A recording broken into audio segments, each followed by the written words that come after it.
Hello everyone, मैं audiologist Himanshu Kumar Sanju. आज हम लोग चर्चा करेंगे subjective and objective hearing test के बारे में। सब्जेक्टिव और ऑब्जेक्टिव हियरिंग टेस्ट क्या होता है, तो सबसे पहले हम ये बताना चाहता हूं आपको कि सब्जेक्टिव हियरिंग टेस्ट क्या होता है। सब्जेक्टिव हियरिंग टेस्ट वैसे टेस्ट होते हैं जिसमें पेशेंट्स की कॉपरेशन की रिक्वायरमेंट होती है। पेशेंट को कॉपरेट करना पड़ता है और हम हियरिंग टेस्ट करने के लिए पेशेंट्स पे डिपेंडेंट होते हैं। अगर पेशेंट रिस्पॉन्स करता है तो ही हम हियरिंग टेस्ट को कंटिन्यू कर सकते हैं। अगर पेशेंट रिस्पॉन्ड नहीं करता है तो हम हियरिंग टेस्ट कंटिन्यू नहीं कर सकते हैं। तो यहाँ पे पेशेंट्स का कॉपरेट करना बहुत जरूरी है।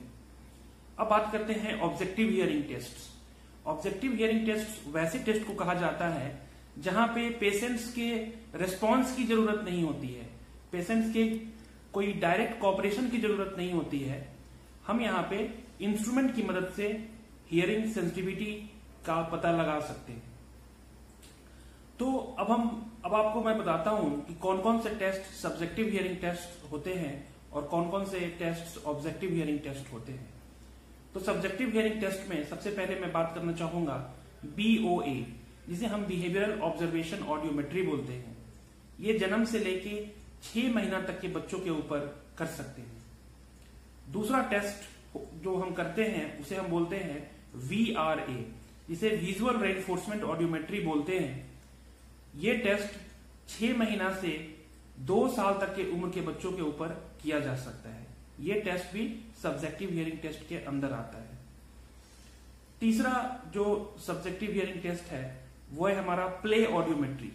ये 2 साल से 5 साल के बीच के बच्चों में किया जाता है। उसके बाद अगला सब्जेक्टिव टेस्ट है हमारा, वो है प्योर टोन ऑडियोमेट्री।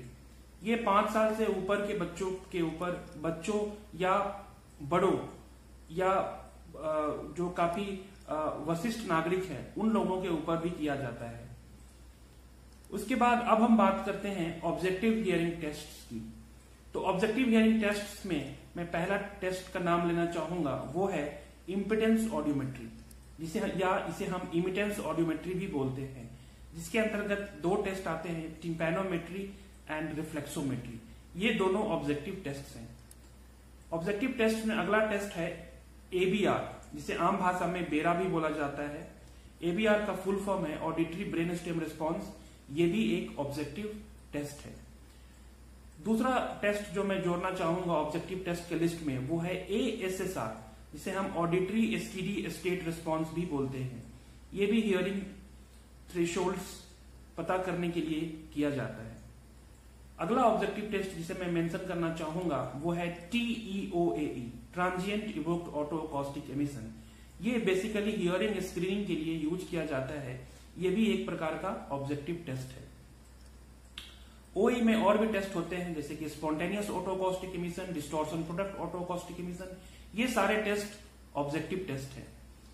तो हम जब भी हियरिंग असेसमेंट की बात करते हैं तो हम सिर्फ किसी एक पर्टिकुलर टाइप के टेस्ट पे डिपेंडेंट नहीं होते हैं।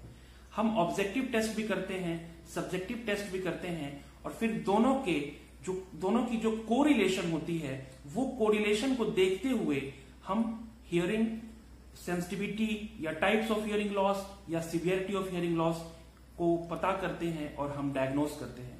तो ये बहुत जरूरी है कि हमें subjective as well as objective दोनों तरह की टेस्ट करनी चाहिए और एक कोरिलेशन देखना चाहिए दोनों के बीच, और देन उसके बाद हमें जो फाइनल डायग्नोसिस है वो करना चाहिए।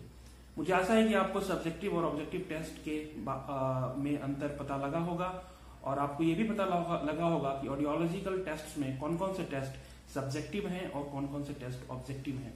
कुछ और सब्जेक्टिव टेस्ट का भी नाम मैं लेना चाहूंगा, जो कि differential diagnosis of cochlear pathology and retrocochlear pathology के लिए यूज किया जाता है, जैसे कि tone decay test, CC test, जिसे हम बोलते हैं short increment sensitivity index, ABLB, MLB। तो ये सारे कुछ टेस्ट हैं, ये सारे भी ऑब्जेक्टिव टेस्ट हैं, ये सारे सब्जेक्टिव टेस्ट हैं जिसे हम यूज करते हैं पेशेंट्स की कॉक्लियर और रेट्रोकॉक्लियर पैथोलॉजी के बारे में पता लगाने में। धन्यवाद।